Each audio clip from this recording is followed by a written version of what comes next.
Good morning, guys. Melinda here. As you can see, it looks like I'm in a different spot than I normally am doing my videos, and I am. I'm in my robe, and I realized something. I've been having a lot of back pain. It's even been waking me up and stuff, and I realized that I've been doing these videos sitting on a bench at our dining room table. We have a bench on one side and two chairs on the other, and I've been sitting on the bench, and even in the videos you can see me keep putting my hand behind my back, and me putting pressure points on my back trying to relieve some of the pain. But it dawned on me about 5 o'clock this morning, like, hey, avoid that bench. So I'm on my nice comfy couch. And the next house we're going to talk about, we were there for 2 years, and it's actually one of my favorites. But there's a lot of stuff that went on in this house. But even so, some of the things that happened actually came back around even now as an adult, which is kind of a cool story, but we'll get to that later. But right now I would like to pray and, of course, invite Jesus in to help me tell it accurately. Dear Heavenly Father, I come before your throne, and Lord, I just invite you in, anoint my tongue to speak what you would have me speak about the house on Windsor. And Lord, I just pray that it would bless the listeners and help them to be encouraged. That, Father, through repentance of our sins, Jesus, you come into our lives and you change us. And Father, I thank you for what you've done in my life, that every message or every mess becomes a message, every test becomes a testimony because of you, Jesus, because of what you did. And that we can overcome the evil one through the word of our testimony and by your blood, by the blood of the Lamb. So, Lord, I commit this next video to you, and I just pray that I would be accurate and that the hearers would be blessed and know that there's hope in you, even though the story, again, it sounds like a mess, but there's a message in it, and that there's hope because you change things. You really do. And thank you, Father, for all that you've done in my life. And I just love you and praise you. In Jesus' name, amen. Today's kind of a special day for me. It's actually December 2nd, and it's a 12-year anniversary for me of when I went into heart failure. And you'll hear more about that later, but I'm still here. And so if I'm here, then I have a purpose. And so I just want to encourage you, whatever you're going through. I know we're in COVID, we're in lockdown, there's all kinds of things going on. If you're breathing, you have a purpose. God has a plan for your life. And if we surrender to him, repent of our sins, and make him Lord of our life, he can do amazing things. With that, I'm going to go on to where we left off and then move. The house I just left off at was a house on Riverside, and that's where my stepdad, Lee, was stabbed, and he had left, and that, mean guy didn't like came in, who some people suspect might be one of my sister's fathers. But anyway, I'm still 11, and we move into this house on Windsor, and the house is still, of course, in Loves Park, and it is across the street from the south campus of the high school, because our high school at this point, we had a lot of different middle schools. There were 3 different middle schools. So depending on where you went, like I went to 2 of the 3 different middle schools. I would have went to all 3, but we moved before school started. Yeah, because Marquette was one middle school, and then Superior was a different middle school, and then Riverside would have, or Windsor was a different middle school. So yeah, I went to 2 of the 3 that we had there. But the South Campus housed the freshmen and sophomores, and the North Campus, which was a separate area location, housed the junior and senior. And the reason I bring that up is because one of the memories I have involves that school. So at this house, my sister Joanne lived there and my sister Pauline lived there on and off. And my brother Paul at this time had gotten married and had children and was joined the army and was actually in Killeen, Texas, at the base there. It was a girl he had grown up with. We loved her very much, and he married her, so he was not around. And my brother Norm, during this time, actually married which I said was his girlfriend. And what's funny about that is one of the memories I have there is going, because back then it was a big deal to shop at the mall, and we really didn't ever shop at the mall. But this particular time, she had gone there to get a dress, and I remember finding this awesome dress that I wanted to wear to her wedding, and I didn't get it because we didn't have the money. My mom had given me like, I don't know, like $9 or something to buy this dress or buy a dress, and this dress was like 15 or 20. And I went back to my mom and I begged her for the money to get this dress, and she conceded, and my sister-in-law took me back there, but the dress was gone, so I had to get a different dress. But needless to say, they had married and moved into their own apartment on North 2nd. And so basically it was my mom, Lee, on and off, me, Lorraine, and Clyde, and then Joanne and Pauline for part of the time.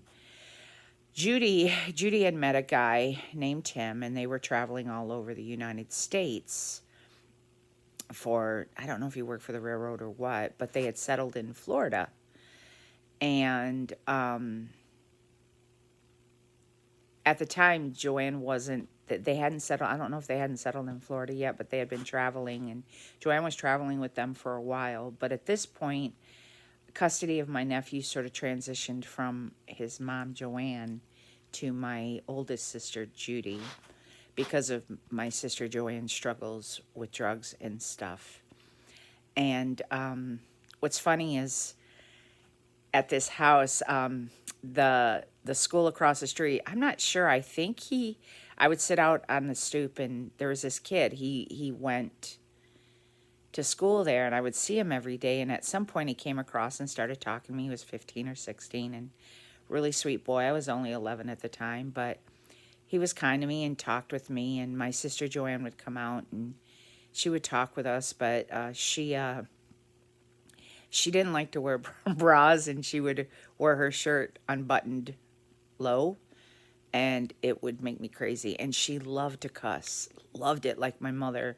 My mother didn't normally cuss, I don't think. I think she cussed more when she was angry or drunk. Joanne cussed because she could have gave two craps what anybody thought. I mean, she couldn't care less. It was crazy. She was something. But in this house, Lee had gotten a construction job, and he got a lot of money. So I remember, I think it was our 11th Christmas, I was 11. It was that Christmas. We all got bikes, and it was such a big deal because we rarely got like big Christmas presents, but I got a 10-speed bike, which I love. And to this day, I love riding bikes. I can't so much now with my heart condition, but I loved it. I used to go ride around, and I would go see Chris and stuff like that. And we lived about a mile away from the school, and I would have to walk to school. And no, it wasn't upways both ways or anything like that. But some of the people that friends I made in this school, my friend Trina is still my friend to this day. And I just remember a lot of, I had a friend named Dawn, and I just remember her house kind of reminded me of Dorothy, or of Dottie. I say Dorothy because Ethel had a daughter named Dorothy, but Dottie's name was also Dorothy. So Ethel and Dottie's houses, it kind of reminded me of that. She had nice parents, but she struggled with abuse. She was a huffer. She huffed glue and stuff like that, and it really messed with her head and stuff. But I remember her name, loved her.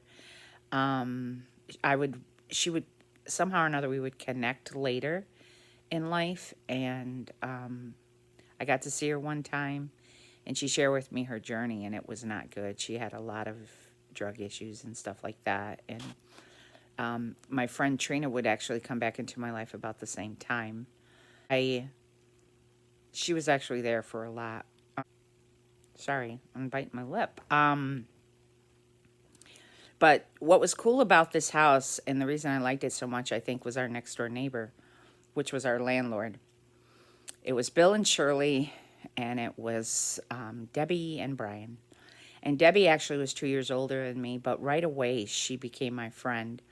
And she had a friend named Tammy, and so we were sort of the three amigos, always hung out together. And we used to go over to Debbie's house, and her mom would feed us, and they had a pool table in the basement, and we just had there was a lot of kids who would come over and hang out. We just had a good time there. And Debbie's mom took interest in my well-being, my, mental health and physical health. And she would always, try to give me advice and be so kind and stuff like that. Their dad, Bill, was a really nice guy, but he really did not like tolerating my mom's behavior. He would come over sometimes and peek in the window because it would be so volatile at this house. And the police got called so many times they knew our names.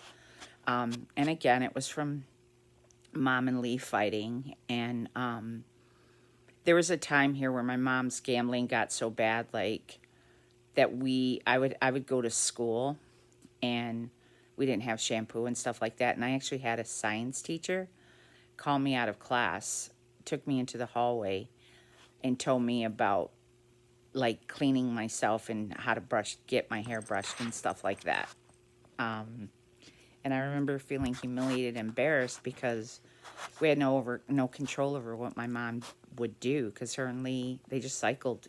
And I don't know that Lee did, but he followed kind of my mom's cycle. She would go gamble, or they would go to auctions and different stuff like that. And my sister Pauline, at this point, she had met a guy and she moved out. His name was Tim, and she was gone for a while. And then they broke up and she came back home. And then eventually, like I said, my oldest sister Judy settled in Florida, and my sister Pauline would go stay with her. And then eventually my sister Joanne joined my sister Judy in Florida and moved down there too. Pauline ended up coming back, but she would eventually meet her future husband and move to Arizona. I say all that because it's significant, because eventually my mom and people in our family would follow people. So, sort of got all that out of the way. That all happens in this house. But one of the memories I have is, this is where my brother, who lived in Killeen, Texas, had his second child, my nephew. And my friend and I, Tammy, went to, it was called Union Hall. It was like I don't know, like a Target maybe. But we went, and I remember I stole an outfit for my nephew that I somehow thought that I was going to send to him, that we didn't have money, and I got caught. And the police came, and they drove me home. And when I got home, I knew my mom would not give a rip about it, because she just didn't care that much about, she wasn't that interested in being a mom, to us younger kids. And I started to walk away when he got there, and he said, "No, young lady, you need to stay in here." And so my mom stood there, and the cop did his lecture or whatever, and then he left, and then I just walked away, and my mom never really said anything. This was also the house at 11 years old I got caught for shoplifting, that I also had started my period. And I remember walking home from school, and I felt something warm, and I had like a jacket that I wrapped around me. And eventually I got home because I thought like I had peed myself or whatever, and went into the bathroom and just started crying and screaming like, "Mom, Mom," and because I didn't know what was happening. And she walked in there, and I remember her laughing at me. And she never explained to me really what was going on. I mean, we figured it out, but it was terrible. Like, it was terrible. Like, when my girls ended up, they can attest. Like, I was like, it's your, passage to womanhood, and was like celebrating them and cried my eyes out and thought like, oh, you know, and none of that with my mom. She just laughed at me. So, and my mom also, she was interesting because this is where like the knife throwing got kind of worse. Like one time I pissed her off. I did something, I don't know what. I don't know if she was just drunk or what. But she picked up a butcher knife and she flung it at me. And I was like near a wall, and there was like a wall here, and then there's me. And so I turn and look at her, and she flings a knife at me. And when she flings a knife at me, I sort of tuck my head back, and the knife just goes past me and sticks in the wall. And I pull this butcher knife out, and I look at her, and I say, "You missed." And that was it. Like, at 11 years old, like it was that cavalier about knives, because it was so common. And even one time I came home, because Lee was there at the time. One time I came home, and Lee was sitting drunk at the dining room table and had a butcher knife and had it on his gut, just like my mom did that time on West Otis. And I remember trying to talk him out of committing suicide because of the abuse that he had suffered from my mom. And one of the things I remember in Detroit that I forgot to say, I remember one time, because I don't know what it is with suicide, because I had walked in on my sister committing suicide, my mom trying to, contemplating suicide, my stepdad contemplating suicide. But I remember one time, it was called Belle Isle, and my mom had taken us, and we were in a car.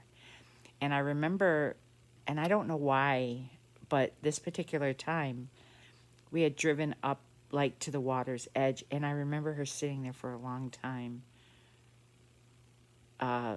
staring out at the water. And I got to be honest with you, I think she was contemplating suicide. I don't know why I feel that way now as an adult, but I feel like she contemplated suicide. And you guys might think, well, that's ridiculous, that's far-fetched. But do you remember my Aunt Brenda? That's actually how she died. She drove into a lake on the phone, while on the phone with my cousin Lisa, who recently passed. So it's not that far-fetched of a thing. But for some reason, suicide just continued to come up several times in my life, which is really unusual. Like I said, he tried to be kind. I think he's the one who got my mom her truck or Cadillac or whatever, or both. And my mom did try to teach me to drive. She let me go around the block on her one night when she was heading to bingo. And I didn't do a very good job, but I thought that was kind of her. And one of the times that Lee left, I remember there being a guy who came, and he was in the house and stuff. And at this point, I start to get sort of talking back kind of thing. And, like, I remember telling him to get the F out of the house. Like, I told him to get out. Like, I didn't want him there. I said, get out. And my mom actually made him leave. Like, she actually listened to us that day. And I'm not sure why, but I was just like, get out. And, but we just had like really weird little things like that happened a lot there. Makes me a terrible human being too. One time, the landlord's daughter, my friend Debbie, spent the night, and we were upstairs. It had an upstairs and it had a basement. And at one point, you know, my bedroom was in the basement, and it's full of black mold and stuff now. Now, no wonder I have breathing problems. But anyway, at this point, our bedroom was upstairs, and she had spent the night. And in the middle of the night, I hear this sound. And I'm not a good sleeper, never have been my whole life. My twins aren't. My youngest daughter's a great sleeper, but I'm not. And so we're laying on the ground, and I hear that noise, and I open my eyes, and I look up, and there's a bat flying around. And I can just hear it. And I'm like, I wake Debbie up, and I'm like, there's a bat. So we realized we got to get out of there. Well, we had like a sheet that we were covering up with.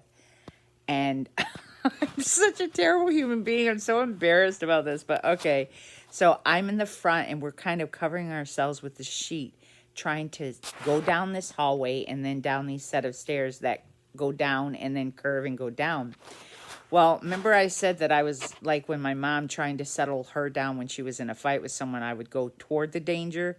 Well, this time I ran from the danger, but we tiptoed down the stairs and I said, go quietly and stuff. About halfway down the stairs, I got spooked.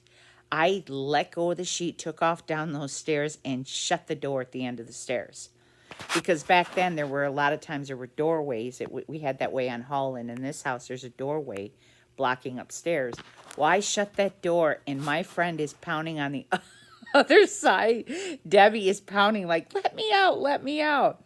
And what a horrible human being to do that to her. I feel so bad looking back, and I'm just like, terrible person. But anyway, on the other hand, though, I could be a really kind person sometimes because it was at this house. It was during the summer. We had our friend Penny, which was Dorothy's or Ethel's, one of Ethel's daughters, came for the summer to stay with us. And one time my sister Joanne had taken us out to, it's called Atwood Park. And there's a river, it's called Rock River. And it's actually a dangerous river. We had a kid die swimming in the river when we were in school, middle school, around this time. But we were at Atwood Park, and my sister Joanne, again, I said my sisters were very beautiful, and they were. They got attention wherever they went. They really did. A lot of attention. And so she was there, and there were some guys she was flirting with or whatever, and we weren't by the river. We were sort of in a clearing, and then there was woods, and then there was the beach and the river, so you couldn't see the river from where she was at, but she was laying out or whatever. So we decided to go down to the river. It was me, my sister Lorraine, and Penny. Well, when we initially went into the water, it was shallow, but at some point it drops off, and Penny had gotten too far out, and it dropped off. Well, I could see her out there, and she's like struggling, and she's going under, and I can see her coming up and down, and she's flapping and stuff. Well, and one of the things I could do is swim, because we used to, this is one thing I forgot to say in Detroit, we would go to the beach in Detroit, so I learned to swim at a young age. My sisters would take us to the beach, and so when I see my friend Penny flapping, I'm thinking in my head that, oh, I can just swim out there and save her, because I had learned to swim when I was young in Detroit. So my 11-year-old mind's thinking, oh, I'll just swim out there and get her and bring her back to shore where she can touch, because I could swim. And so I swim out there, and she starts immediately pushing me under, trying to catch breath. And as she's pushing me under and stuff, at this point, I'm just trying to get her off me because I'm 11 and panicking and don't know what to do. Well, this is where I know God intervened. I just absolutely, without a doubt, know he did. As we're doing this struggle, we're drifting down the river. And as we're drifting down the river, we were also drifting toward the shore. And at one point, she shoves me so far into the water, I could feel my toes touch sand. So I had the wherewithal, and I know it was the Lord, had the wherewithal to take my toes, dig them into the sand. I grab her from the top, yank her as hard as I can toward the shoreline so that where I knew she could touch. And then when I came up, she could touch, so she stopped dunking me under, and then I could breathe. We both sort of wade inshore back into the edge, and I'm watching, because through this whole thing, I can see my little sister on the shore laughing. And we're walking, we come out, and she's laughing. She like thought the whole thing was a joke. And I'm like, we were drowning. And so we go through the get off the beach and go through the little like trail of woods and to the clearing where my sister was, and we tell her what happened, and she didn't believe us. She thought we were lying, and the truth is we weren't lying. It really happened. But there were also things that I remember fun there. Like there'd be a carnival, a traveling carnival that came to Union Hall, and we would go up there and hang out. Okay, funny note about Penny. She had been on Bozo the Clown in Chicago at some point, so that was kind of fun. I don't know if it was when she came to visit us or if it was a separate time. I think it was a separate time. But one of the things is remember I told you how my mom would use switches on us? And when I would go pick a switch, I would pick a thicker switch so that it would break. And my little sister Lorraine was much more cruel and would get the green switches that hurt a lot more, that would snap like a whip as opposed to break like a stick. But one of these times my mom we had gone to I had said earlier that there was a carnival up the street and in Union Hall parking lot, and we were supposed to be home at a certain time. Well, we weren't. And which is one of the rare times that my mom cared about what time we got home, which is funny because usually she didn't. But in this particular instance, she did. Well, she got switches and like she started whipping us. And one thing we learned is if you ran, once she started whipping you, if you ran, because she'd grab you by the arm and whip you and stuff, but it would be hard to wrangle a kid and whip at the same time, so she inevitably would let go of you.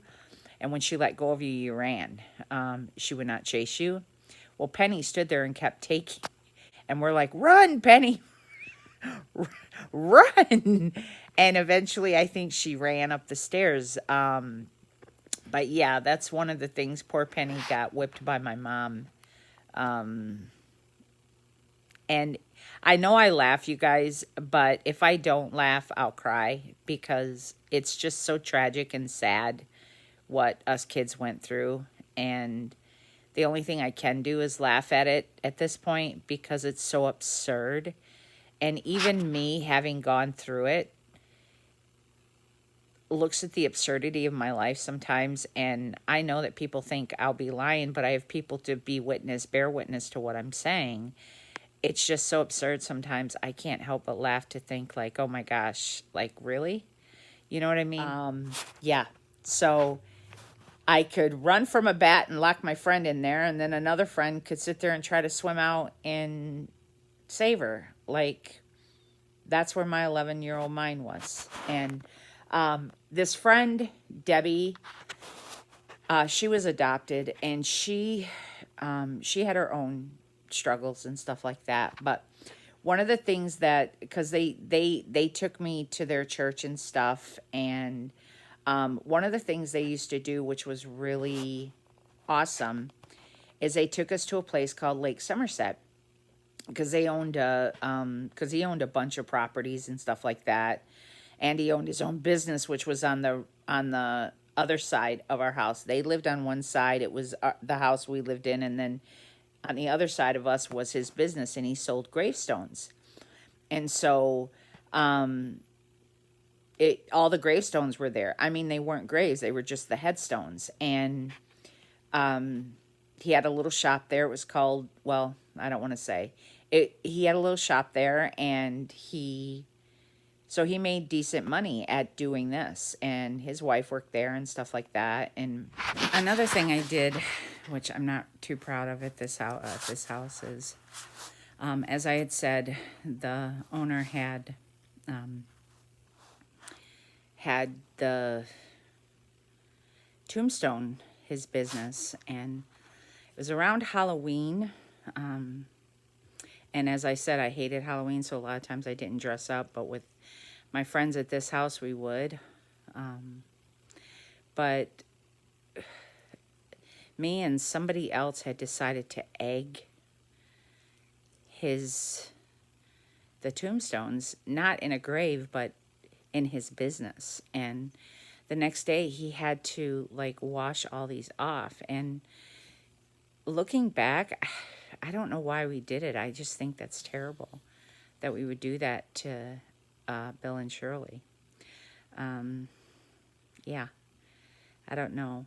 I always end up feeling terribly guilty afterward, and I just don't like being mean. Um, I don't like it. But they own this motorhome, and they took us to Lake Somerset.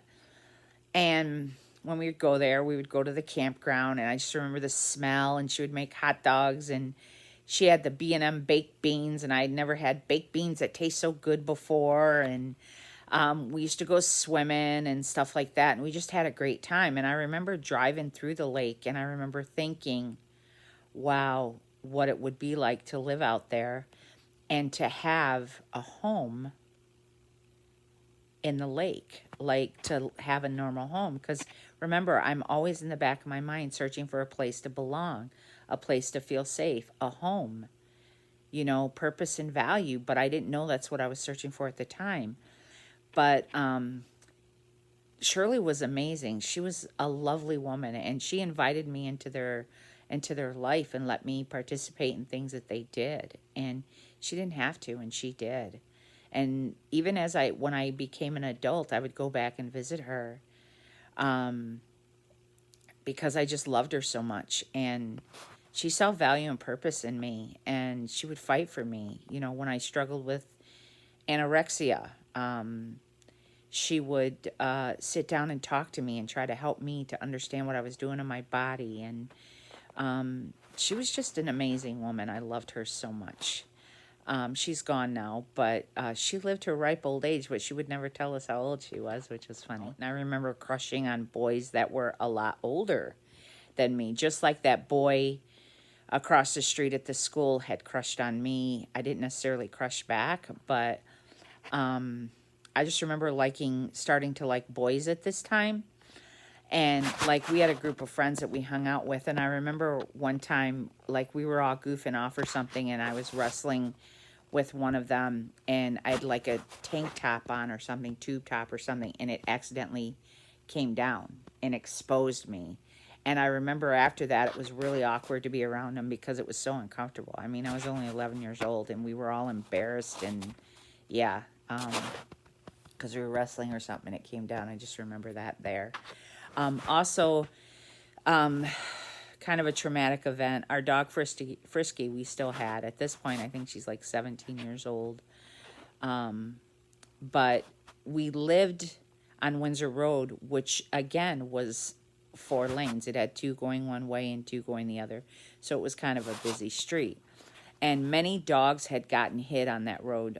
My friend Debbie, their big, beautiful collie named Sunny, had gotten hit on that road. I remember her dad carrying him and burying him.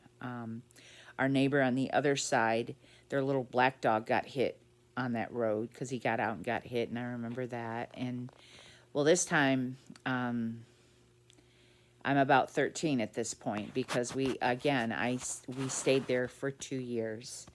And, I don't know, I'm 12 or 13, and I'm looking out the window, and I let Dixie is my dog now, let Frisky out to go potty. Well, what I didn't see was there was a Irish setter across the street on the other side walking down the street, and Frisky immediately across the street, and I watch her get hit.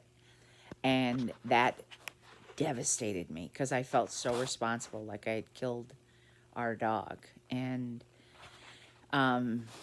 yeah, that was a rough thing. That's why I'm hypersensitive to certain things, which I told you guys about animal abuse or children or women. I get really I can't handle dead animals on the side of the road. Like, it just breaks my heart. It just does. And that shook me. I remember that shaking me. But there were also good times here. We actually we spent a Thanksgiving at my grandma's, who lived not too far from us, like 5 or 10 minutes from us. And I just remember it being, like I told you prior, a really great time.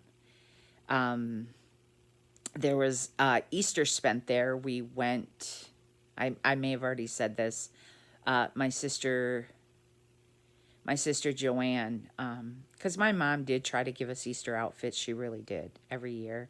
And when she could, well, when she chose to. She could get us Christmas stuff, but for her birthdays, pretty much not much of anything. She didn't really do, for the most part. She would when I got older, and I'll tell you that later. But anyway, it was Easter, and we were going to see our cousins, who I told you we hung out with at my Aunt Versy's house, and they lived on a farm, and we had just had so much fun over there. And my sister Joanne had gotten like these, I don't know, handkerchiefs or whatever, and she had put candy and money in there for us kids, and which was pretty cool because she didn't have to do that. And I loved it. Like, we just had a great time. We didn't have much, but we had a great time. And eventually, like I said, my sister Pauline, Joanne would eventually leave, and she would go to Florida to be with Judy. And then Pauline, I feel like she had gone to Texas to stay with my brother and like hurt her back and ended up coming back, or she fell when she was skating, or that happened in Florida.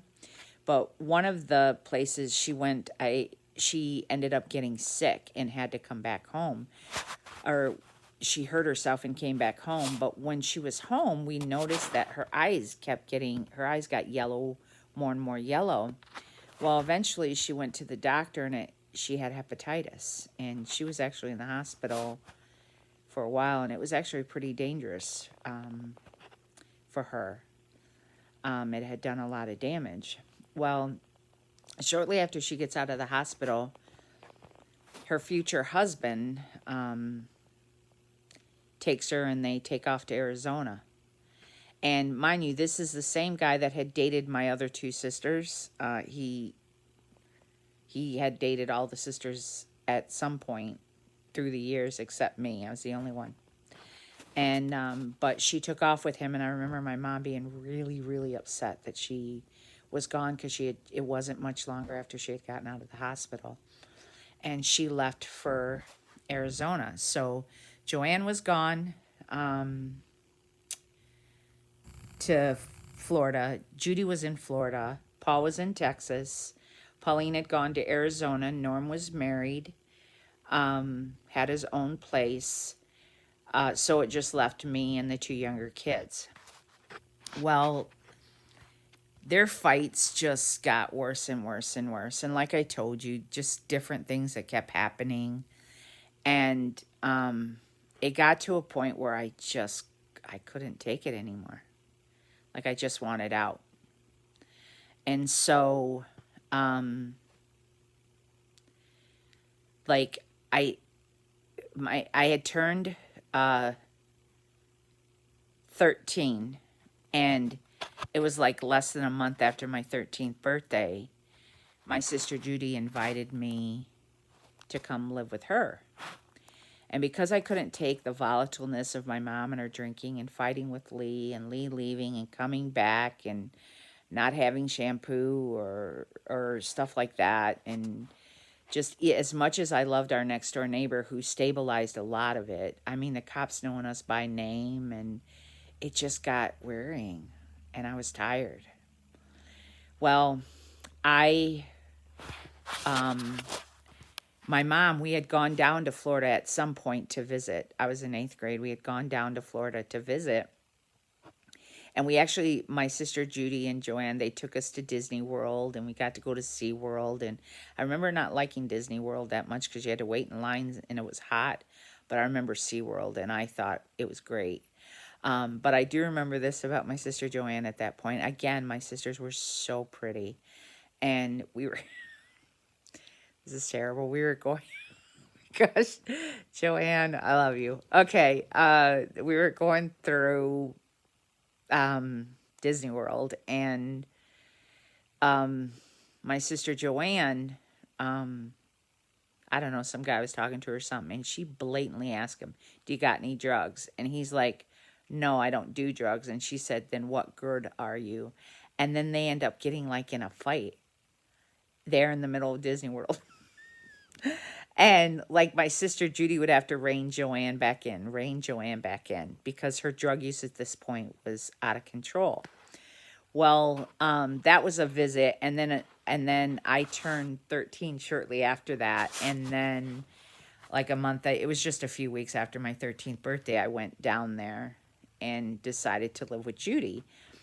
Um, and they flew me down there, and I remember the night I got there. I remember the smell of the air, Orlando, and the warmth and stuff like that. And I just instantly knew when I walked through the door, the pot-filled smoke, and I am not exaggerating, it was thick with pot smoke. There were over half a dozen men in the house. They had glass mirrors on the table full of cocaine. People were getting high, partying, and this is what I walked into at 13 years old.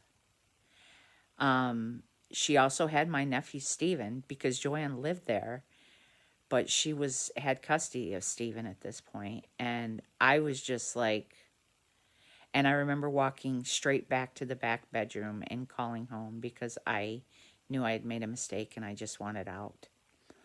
But it was too late. I was there.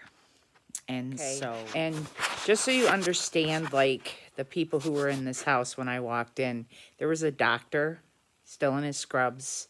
There were businessmen, and then there were, like, a biker dude. Like, the varying degrees of the people that I was exposed to when I lived in Florida is unreal. I mean, I'm going to tell you a little something that happened with my sister, Joanne and Judy, and Joanne's boyfriend or something, and Judy had split up with her boyfriend at this point and was dating other people. But anyway, something happened where the car broke down or whatever, and a cop pulls up to help them. Well, they were high and had drugs in the car, and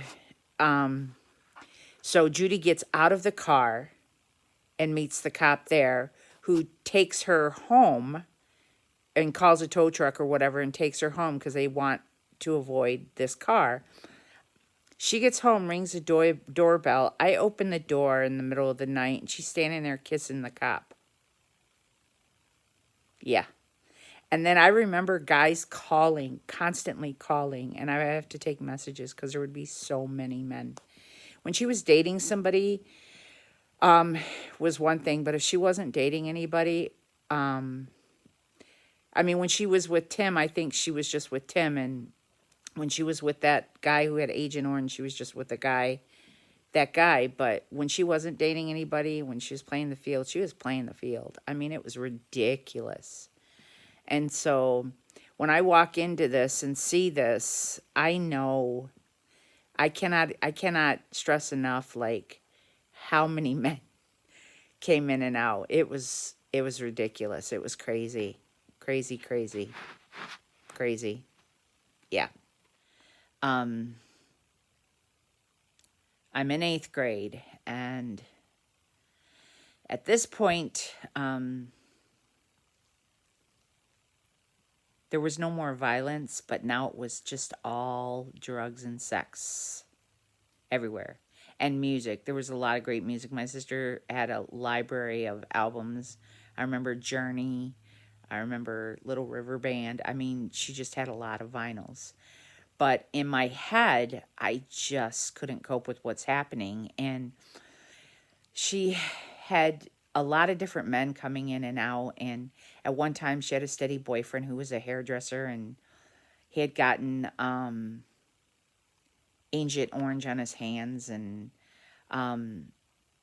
so he was, at that time, it was like a big struggle and stuff. So I remember going to his house and just sitting cross-legged and playing Legos with my nephew Stephen, and like just being a kid as much as I could. She would have me make salads for dinner every night. I mean, we ate steak and we ate really well, and it was a nice house and stuff like that. But she was a chain pot smoker, and they did coke and a lot of coke. And she like gave me chores. Sorry, my arm's itching. She gave me chores to do. Like, I would, like I said, I would make the salads and stuff like that, and I dusted and stuff like that. But one of the times I'm dusting, true story. One times I'm dusting, she had those big wicker baskets with those giant, tall, colored feathered things that were in the 70s. I was dusting, and as I was dusting, I found what I didn't know at the time was like a kilo of cocaine. There was another time a guy came over and he had a bunch of pot and they made hash oil. And over time, I figured out my sister was a drug dealer. She worked at a massage parlor, and so did Joanne. But my sister Judy was a drug dealer, you know? And so, but we tried to make it as normal as possible. I think she did. I think she tried. She just was lost in what she was doing. I mean, she was young. She was in her late 20s. And the parade of men that came in and out, the problem is, and it started from the very first night I got there, there was this guy, tall guy, dark hair. And I remember him looking at me, staring at me and stuff. And Judy said, don't even think about it. She's 13. Well, eventually my sister Joanne moved out with her boyfriend, and they had a roommate, and there were a bunch of other guys that would come in and out. Again, drugs, all these guys. But most of the guys who were there that night, except for the guy that my sister Judy had warned, would eventually come on to me. Yeah, at 13, they would try to kiss me or touch me, and some of them would come in the middle of the night when Judy wasn't there and, you know, try things. And yeah, and I remember going to Judy and telling her this was happening and asking her to make them stop. It didn't stop. I don't know if she ever did. And again, I think she was just wrapped up in her own thing. And I remember she called me to the back bedroom. And she's there, and she says, hey, I want you to try this. And I said, I don't want to. And she said, just try it. I would rather you do it in front of me than do it behind my back. And it was cocaine. And I kept saying no. And she said, no, I need you to try this. So I did. At 13 years old, try cocaine for the first time. At 13, I didn't know that it did anything to me. I go, I don't feel anything. Because remember, I had taken that pill when I was a kid. So in my mind, it made you feel something. But this didn't make me feel anything. What I didn't realize is it I'm assuming, gave me energy. From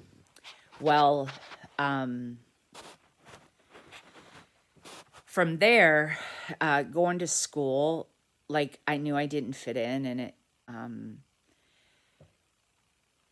I just didn't want to be in that school. I hated it. And so in order to cope with it, because we were left alone a lot, and Judy would smoke pot constantly, and she would put roaches in this actually quite pretty glass, sort of this glass thing with a lid.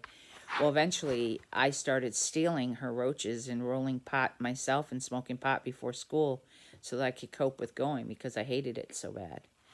And most times I was high first. Eventually she caught on and figured out, like, hey, where are my roaches going? And I said, oh, they spilled and I vacuumed them up. She knew I was lying. She didn't do anything about it. But she knew I was lying. And eventually, from the coke, doing the cocaine, I must have figured out that it gave me energy. So I remember going and stealing some of her coke. I stole some of her coke and put it in like a little jewelry box, and I used to snort it in the morning too when I would go to school. So I was smoking pot and snorting coke, and which is ridiculous. I was 13 years old. So I went from 0 to 100, which is my personality. And so, but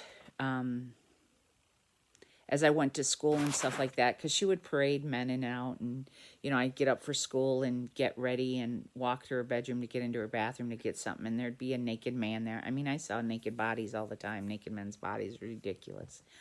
And then, but over at Joanne's house, it was no different, except they were shooting up. They were IV drug users, and they had a friend, this girl, and she like had needles in her feet, between her toes.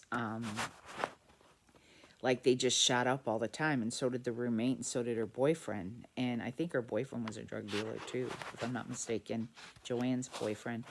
At some point, my sister Judy, I don't know, she's in the hallway or something, and she falls, and she actually breaks her wrist, and she has to have a cast on. And I remember her just crying at night because of pain.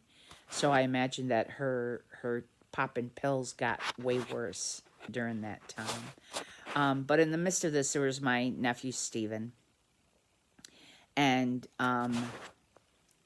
I I did this to him, and I don't know why, because he's like, I played a practical joke on him and stuff, and pretend like poured ketchup on my shirt and pretend like I was hurt and stuff like that. He didn't fall for it because he could smell the ketchup.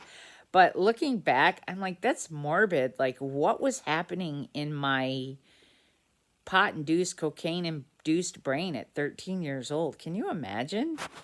And so I just remember him being like, I know it's ketchup. Why are you acting stupid? And because he was like 5 and at this point, and I just remember things were getting to the point that I just didn't want to be there. So I had asked if I could go home, and all the plans were that I was gonna leave. I was gonna go home, but for some reason I didn't. I can't remember what happened.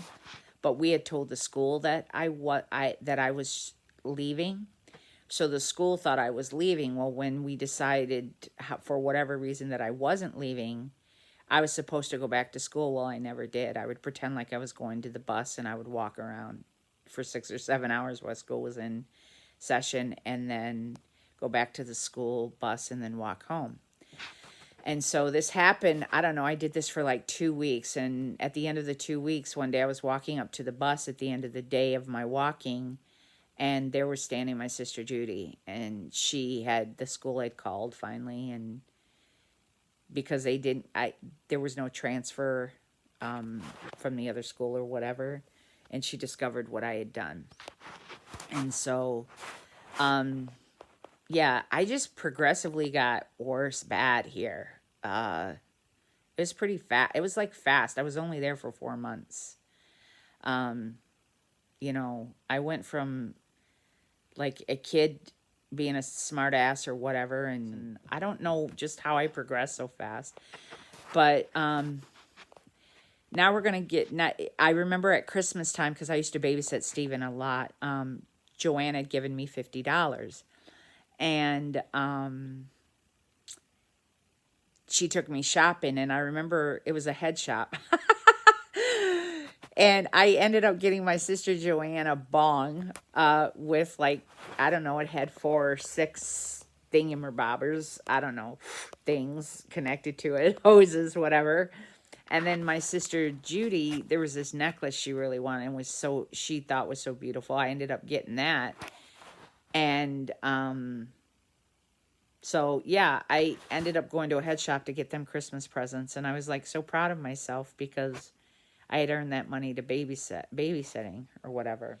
During this time there were times where my sister Joanne and I would have conversations. One time we were driving, and I remember her putting the whole mom arm out thing because she hit the brakes hard or whatever. But I also remember her telling me like that my attitude sucked. She told me I needed to adjust my attitude. So I must have developed a really bad attitude during these 4 months being there. And I think I was probably unteachable, because I think at one point she was trying to talk to me about sex, and I just got really uncomfortable, and I didn't want to talk about it. I didn't want to hear it. Stuff like that, because I just didn't. But there were other times that we had really, really intimate conversations. And I'm going to share a story with you that she had shared with me that I don't talk about very much with anybody. But we were sitting at her table. It was one of the times I went over there and visited, because we would go visit. I would never spend the night or anything, but we'd go over there and visit. And so I was visiting with her, and she shared with me that one time when she was in Detroit, that she had the reputation of being a witch, or something like that. And she shared with me why.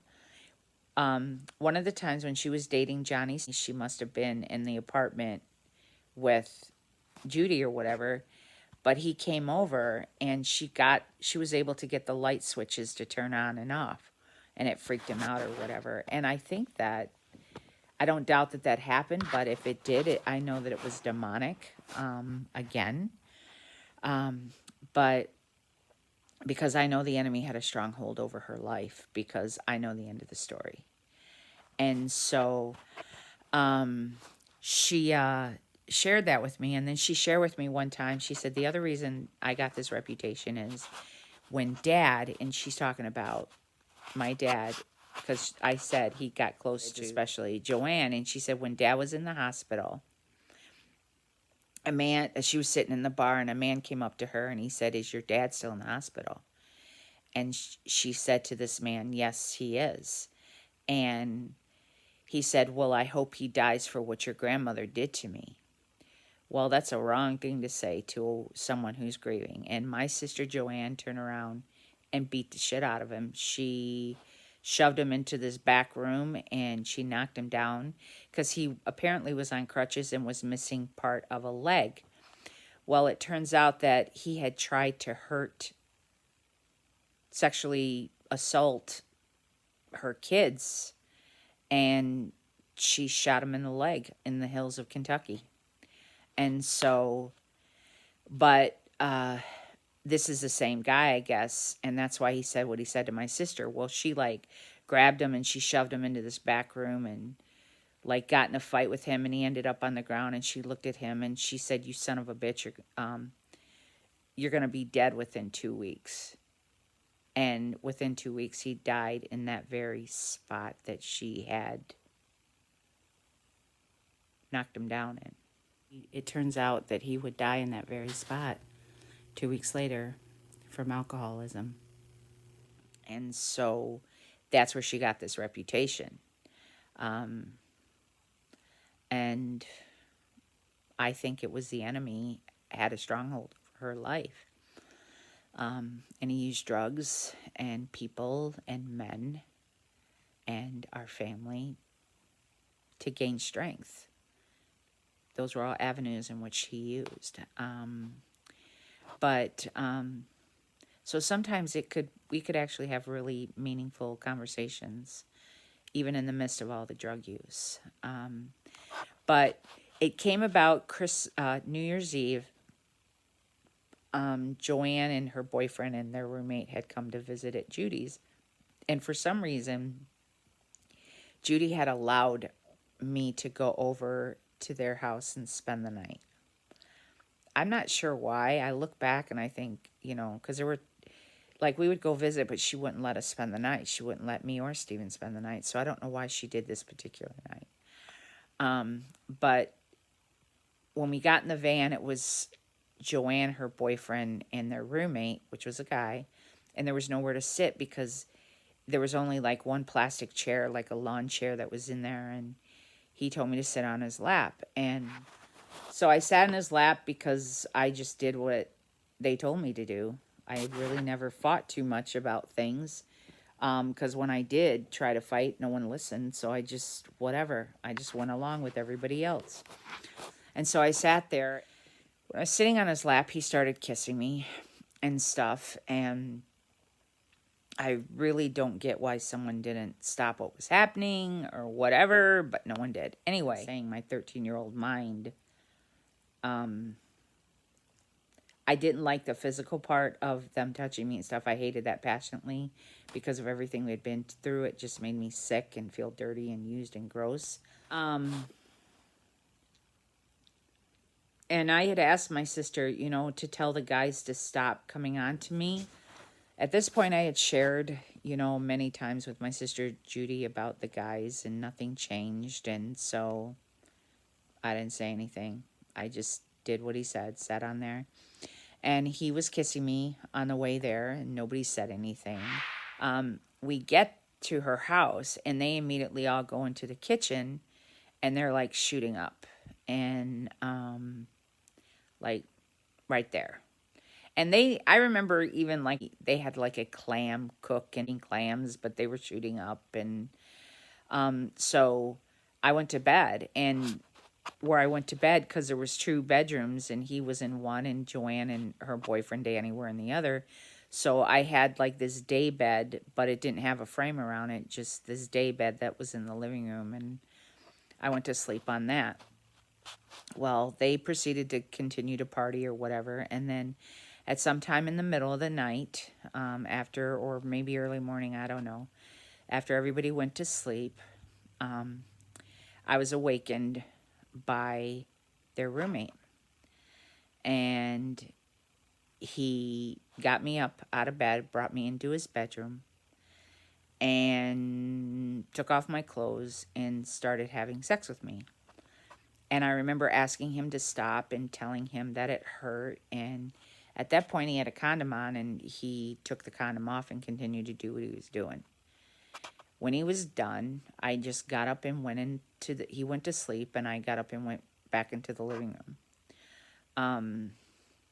The next day, and there was a phrase back then called pop your cherry or whatever. People knew that he had popped my cherry, whatever.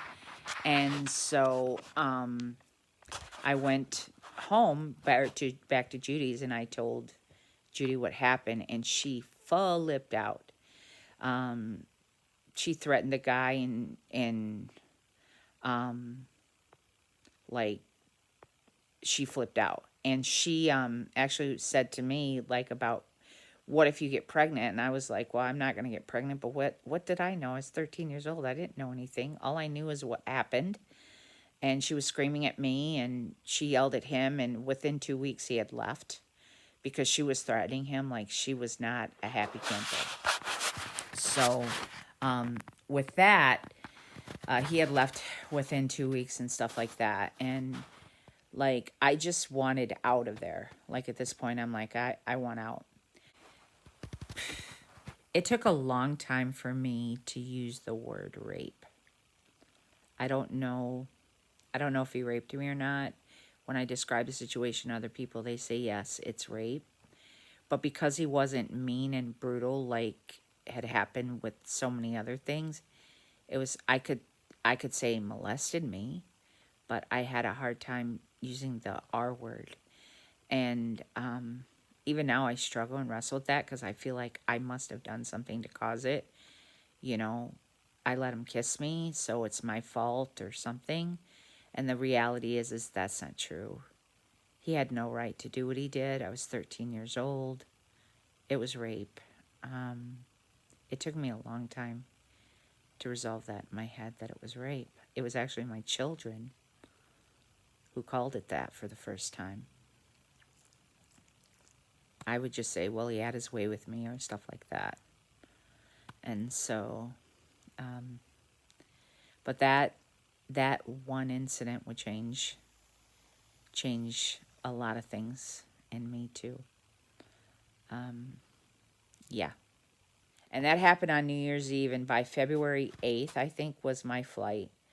I flew out of there and went home. But my home was no longer in Illinois, because while I was there for those 4 months, my mom had followed my sister Pauline to Arizona. So she was living in Arizona. So I flew from Florida to Arizona. What I didn't know at the time is that I was pregnant at 13. And so we got to Arizona. And then a whole new journey begins. A whole new journey of house hopping. I'm going to stop there. I think it's a good place to stop because there's a whole lot more that go on. But we'll talk about that on our next chapter. So again, this is chapter 6, and I think that I'm gonna I